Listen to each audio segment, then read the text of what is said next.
Hey everyone, welcome to the studio! I'm so excited for this. What is that? That's a tumbler. I'll tumble for ya. Okay, I won't torment you with my singing because I'm terrible, but whenever I think of making tumblers, I always have that song in my head, you know, I'll tumble for ya. So Culture Club just like runs through my brain the whole time I'm making tumblers. I'm just singing it to myself. That's a little random thing, but I'm gonna do a wheel throwing class here on YouTube, and this is going to be all about making tumblers. So here's a finished tumbler. Here's a tumbler I threw yesterday that is a little bigger because I use a little more clay, so this one needs to be trimmed. I will show you how to trim it too. So not only are we gonna throw one of these right now, we're gonna go ahead and trim one. I'm using about 1.25 pounds of clay. You want a little smaller tumbler, use 1 pound of clay. That's all, that's the only difference. That's all you need to do. The clay I'm using happens to be Laguna Bmix 5. That is a lovely mid-range stoneware with a creamy buff finish. So I like it because it's really bright. It's the clay that I used here. Has this nice cream finish to it, and it takes glazes really well. You can also do a lot of inlay and surface decoration with it. So it's something, if you haven't tried it, check it out. All right, so let's get started and let's make a tumbler, or if you prefer, a cup. All right, so here I have my 1.25 pounds of wedged clay, and I've shaped it into a ball. Now I'm just gonna kind of make sure I shape the bottom into a slightly rounded form so that when I slam it down on the wheel like that, it sticks. And we're gonna turn the wheel on. Now, I always suggest you make sure your wheel's turned off every time you finish using it, even if you're just getting up and going across the room, because if you accidentally step on your pedal, you will send whatever you have on your wheel flying. You could get hurt, all kinds of things. So make sure your wheel's off. All right, so now we're just gonna smack this around. And that's doing two things. That's seating the clay down on the bat, and it is also helping to get it into center. Now, I'm using a bat system that has bat inserts, these little square things. Here's one not in. And this one is no longer being made. This company has gone out of business. I'm really sad that that's happened because this is a fabulous bat system. But there are a bunch of other bat systems out there that take inserts, and you know what? I'm sure they're just as good. So if you want to work this way, go ahead and get yourself a bat system that takes the inserts, and you will thank me for it, because these little guys mean you can just pop the insert off and not touch your pot. All right, let's get our clay wet. We're gonna go ahead and center. So I'm just compressing the clay. I'm using the base of the palm on my right hand and the side of my hand on my left side. So I just kind of compress it in and cone up. That's what this is called. You can also cone up like this if it works better for you. There are hundreds of ways to position your hands for centering, and I always say there's no right way or wrong way, it's just your way. Speed up the wheel a bit. Now, if you're having trouble centering, make sure your clay is not too hard. Oftentimes people will use a clay that's too stiff. Make sure you go fast enough. You want the wheel really zinging along here. And also, make sure your wheel is centered. I mean, is level. Centered helps, but level is where we're going. So, if your wheel is not level, you can still throw, yes. There's no reason you can't, but it's much easier when it's level. All right, so I've centered this into a little cake, and one of the reasons we cone up and down so many times is it's often called wedging on the wheel. So every time I do this motion here, and I make this cone shape, I'm forcing any air bubbles towards the center and to the top. And then as I press down, those air bubbles are actually rising here to the top. And so if you see any, you can just go ahead and take a needle tool and pop them, and then cone up again, and that should seal everything up. So we're making a little cake of clay. That's the shape we have here for our tumbler. And I would say it's about 3 inches across. But again, that depends on what size tumbler you want to make. And if you're just starting out, don't let getting it perfectly centered hold you back and become a hang-up, because getting it close enough will work, I promise. And you'll get better over time. And then you'll be like me, and you'll get to the point where you've done it so long, you're like, yeah, that's close enough, that works. So we're gonna find the center. I'm gonna create a little divot. I'm just using my thumb to do so. I use a lot of water when I throw. Just in case you're wondering, that's just how I work. So make our divot, get it a little wet. If I put too much water inside there, you won't be able to see. And then we're just gonna pull back and make the floor. And to do that, with a cup, really you just need one finger and you're just kind of pulling back like this. So this is what I'm doing. But bigger pieces, you use 2 fingers, 3 fingers, sometimes use your whole hand. So it's this kind of clawing motion and pull. And then we're gonna compress. And to do that, you just put your finger down in and go back towards the center. So I've left the bottom at least 1/4 inch thick because I want to trim a foot on this. If you don't want a foot, you don't need to leave the bottom as thick. So you could make it a little thinner. But don't go too thin on your bottoms. If your bottoms are too thin, you'll get cracking because as the clay shrinks and dries, it's going to pull. And if there's not enough material there, it'll actually pull a crack. And if it's too thick, it'll crack. And if it's too wet, it'll crack. There's like this Goldilocks place you gotta be, right? So once we have our piece, our clay opened up like we just did, let me get that water out of the clay. So now we're gonna pull up and I'm gonna slow the wheel down a bit. I'm gonna get my clay wet and I'm basically just gonna pull up like this. Now I took the sponge out of the way because I wanted you to see my hand motion, but usually I have my fingers wrapped around the sponge and I just pull up that way. That. And I always hold my little pinky finger out. I don't know why. It's, you know, I learned from a potter who learned from a potter who he learned from had broken his finger, and so his finger kind of sat at a funny angle. So I learned from someone who threw like this. So I think I just do it subconsciously. It's kind of weird. So we're gonna go ahead and get some clay and we're gonna pull it up. Now make sure you slow the wheel down and you wanna keep your hands moving at the same speed as the wheel is turning. That's how to keep your clay even. If your hands are moving faster than your wheel, you're gonna get thin spots. If your hands are moving slower, you're gonna get thin spots. So just keep that in mind. So we're pulling up to get the height. So move some more clay up. We're almost where we want to be. I make my pieces about 3/16 of an inch thick, but I don't actually measure that. That's a guess. So if it's a little thicker or a little thinner, so be it. All right, let's get the excess water out from the inside. And now we're going to work on cleaning up the bottom area here. And you can see we have excess clay right there. This is called the skirt or the apron. And I almost always have this. I always have this clay down here. And I just let it be and I just take it off. Now, I've been making pots for almost 20 years and I still get that. So if you're throwing and you're like, oh, I still have that clay down there at the bottom, well, guess what? I've accepted it and it's fine. Doesn't bother me. I just cut it off and recycle it.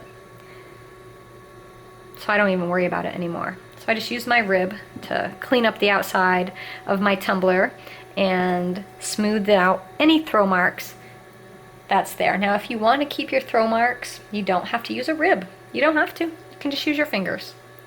Let's make our shape. So we're going to talk a bit about, let's talk a second actually about ergonomics and fitting your hand. Now if you look at my hand, hands have a nice curve in them. So if you make a flat-sided cup, your hand's kind of meeting this cup flat like that. But if you make a curve, ooh, it fits so nice. That's what we want to do. So if you look at the cup that I have finished here, you will notice there's a nice curve. My hand fits that nice curve. Oh, that's a nice curve, and it feels good in the hand. So that's something to think about when you're making pots. I'm not saying don't make straight-sided pots. Those are fun and they look good too, but when you hold a cup that fits your hand, it's like magic. All right, so we're gonna take the curved part of our rib and I'm gonna use that to make an inward curve on my cup. And we're gonna do a little bit of art theory here We're gonna, well, a little bit of design theory where we talk about rule of thirds. So we're gonna divide this cup up into 3. 1 section here, 2 section there, 3 here. So I have an inward curve in the bottom third. The middle third is going to have an outward curve. So I'm just pressing out from the inside and using the rib to help guide it. You could just use your sponge or your fingers to do this as well. So I'm going to come up till I'm about 2/3 up. And then at the top, I'm going to go ahead and do another inward curve. Now you don't have to do this. This is just a really great way to play with design and to create really interesting forms. Compress your rim. So we have this neat form that has an inward curve, outward curve, inward curve. And we could change it up a bit if we think there's not enough volume here. We can add more volume, and I think it needs a bit more. Now remember, when you're adding volume to your pieces, it's actually going to make the finished cup be a little shorter. I'm going to add some more water. My fingers are sticking, so take care of that. So as we volume out and you're taking that material and you're pressing it outwards, you're actually shrinking the piece a little bit. Go ahead and add a little volume. And if you decided you didn't want that inward curve, you could just take it right out. You just go straight up. Just pull it right out. Gone. Like that. We do still have a slight inward curve, but not as much. So cups and tumblers are a really great form to practice playing with shape and design. It's not such a big piece that you have so much invested. It's kind of a nice way to see what shapes you like, and then you can try it out on something larger, a vase or a large bowl. So I'm just going to refine this a little bit. And I'm still going to have a slight outward curve. All right, so the last part I really want to talk about, and this is, again, referring to function, is the rim. So when you make pieces, there's a couple things to consider. One we talked about already is how it feels in the hand, and we have that curve so it'll fit nicely in the hand. But you want to talk about the rim. Now, this is the most important part, because the person who's going to be using this eventually, whether it's you or you're selling this, is going to put their mouth here. And if this doesn't feel nice, if this doesn't feel good, if this isn't a pleasurable experience, they're not going to like your pottery. And if you're making pots to sell, that's not a good thing. So you want to make sure you compress your rim, right? You also want to think about usability. Liquid's going to come up from the inside and flow out. An outward flaring rim, slightly, see I'm just slightly flaring that out and you can just barely see it, is much more pleasant than one that's straight. So do you see I did that tiny bit of outward flare? And then to finish the rim off, to really smooth it out, I'm going to use this piece of chamois cloth, and it's attached to an old film canister container. I don't know if you can even get these, but they float, and that's why I love it, so I don't lose my chamois in my throwing water where it lives. So we're just wrapping that around like that. Now, if you don't have a chamois, you can easily just smooth it with your fingers. You can actually even use the webbing in between your fingers and get in there and use that. I've seen people use plastic bags. You can use all kinds of things instead of a chamois. It's just something that really compresses the rim, smooths it, and gives it a nice finish. So we'll go back in with the chamois again. All right, now, we got a little bit of clay down here I want to clean up, so I'm going to take this wooden knife, take that little strip of clay off.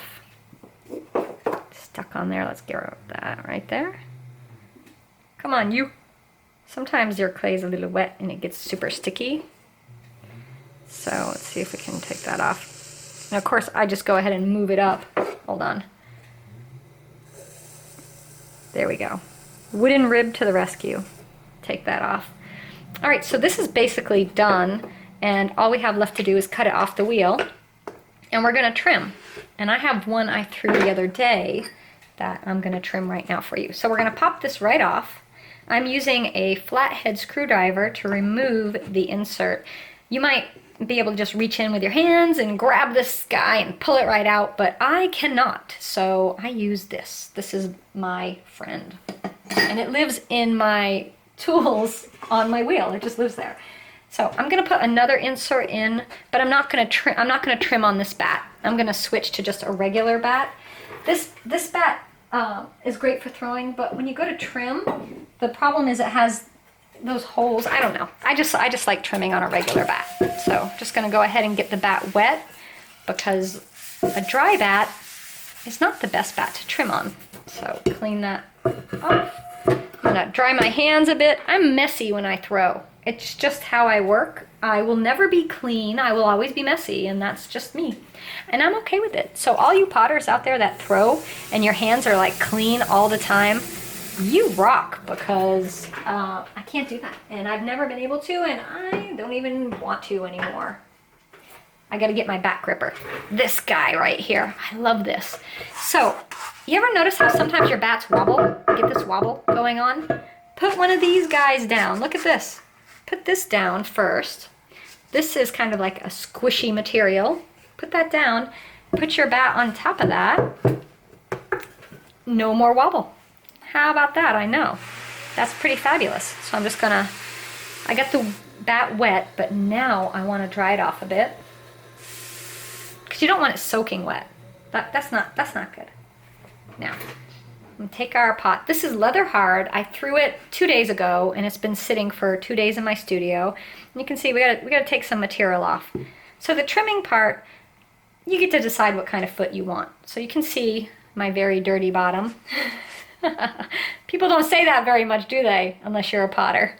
It's got a lot of clay on it. So this is the foot I trimmed on this piece here, and that's basically what I'm going to do here. So I want to get rid, do you see how we have this like bit of clay sticking out? See how we don't have it here? So we're going to this.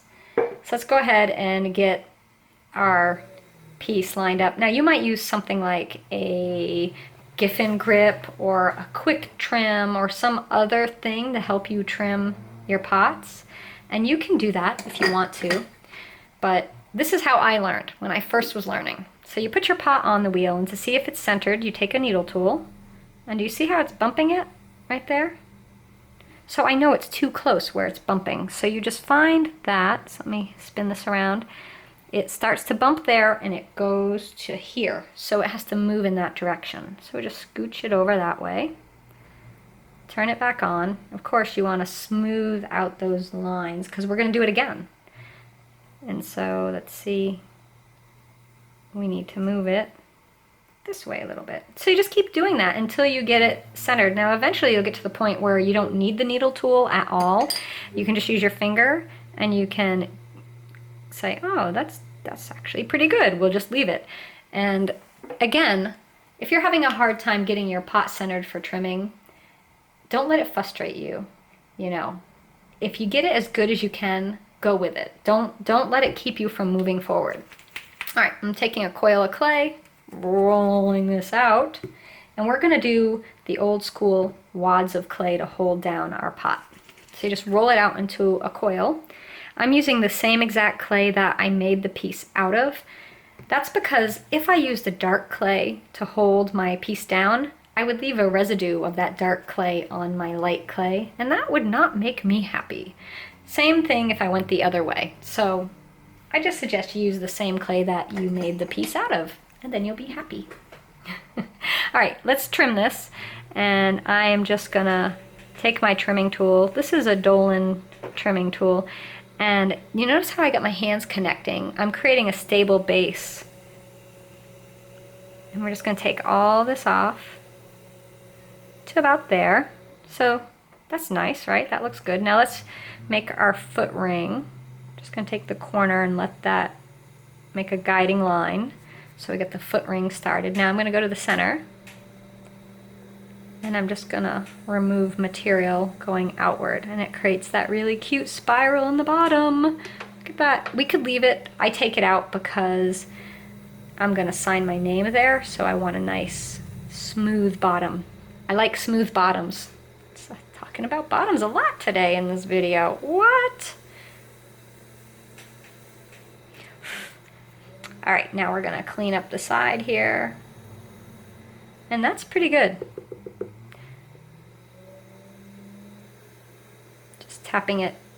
Over time you will learn the sound of how thick a pot is. I know, it makes no sense, but it's true. So that looks like a pretty good bottom. I have this little detail I like to do on my foot. This right here. It's just kind of a signature thing that I will do there.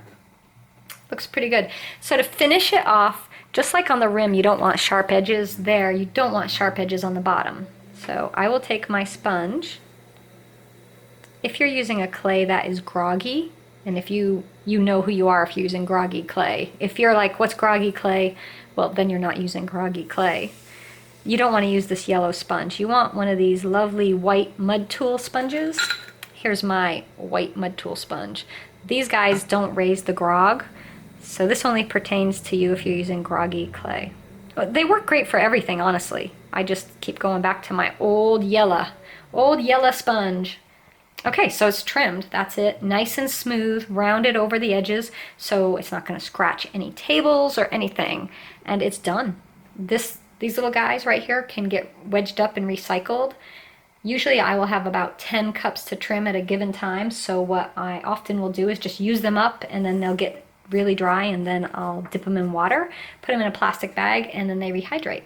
So we turn our cup over, and you might have some areas where the bat flattened your cup's rim, so just go in and touch that up, smooth that back out, and there we have it.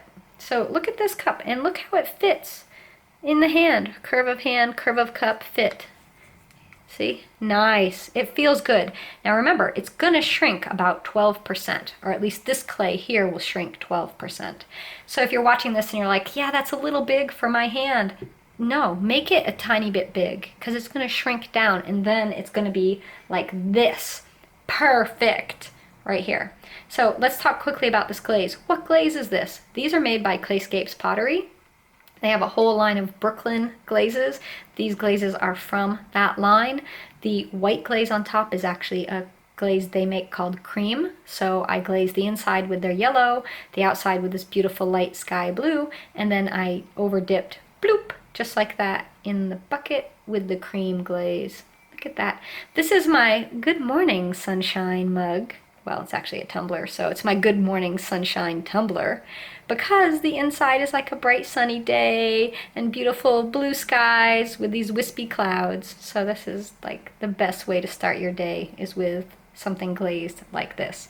And of course, I will put links to all these things that I've mentioned and list all the tools in my video that I've used. So don't worry about it. If you missed it, it'll be there. All right, so here we have the 3 stages of tumblers. Well, freshly thrown, just trimmed, glazed, and done. We're actually missing the 4th one, which would be a bisque tumbler, but I don't have any right now in the studio because they're all waiting to get bisqued, so they're not ready. But you see how easy it is to make a tumbler, and the thing is, it's a basic cylinder. And from that basic cylinder, you can make all kinds of things. You can make mugs, cups and tumblers, vases. You can expand them out to make lidded jars, teapots, all kinds of things. So this is a great starting point. Now, if you're a beginner, this class is perfect for you. If you're not a beginner, it's good for you too. And you want to know why? It's always good to go back and re-hone your skills. And I have to tell you, throwing a batch of tumblers is a great way to warm up for a day in the studio. So if you plan to be throwing some like great big crocs or something, throw yourself some tumblers too. Also, glaze tests. I know people like to make those teeny tiny test tiles. Those are fine. Test tiles are great. They're a nice reference, but you can't really see how a glaze moves. But this, oh, you see it. You see how that glaze moves. You see how it melts. So this is what I'm talking about. Make tumblers to test all your glazes. Of course, mine's covered in clay, so it's a little dirty, but it's a pottery studio. What do you expect? All right, so if you're not following me here on YouTube yet, go ahead and subscribe. Give this video a thumbs up. If you want more wheel throwing videos, tell me about it in the comments. Again, I will list everything I use. I'll put my wheel on there. If you like the apron, it's handmade, it's fabulous. The woman who makes it is awesome, so I will share that info as well. It's a great apron because it's split-legged, so you notice both sides of your legs can go around your wheel and be covered with material so you don't get clay all over you, because you might be messy like I'm messy. Also find me on Instagram, clay_share, or on Facebook for Clay Share. And remember, I'm Jessica Putnam-Phillips. You can find me wherever. Just put a search into Google and I'll come up, because there's not another Jessica Putnam-Phillips. All right, everyone. Thank you so much for hanging out here with me, and I'll catch you again in the studio.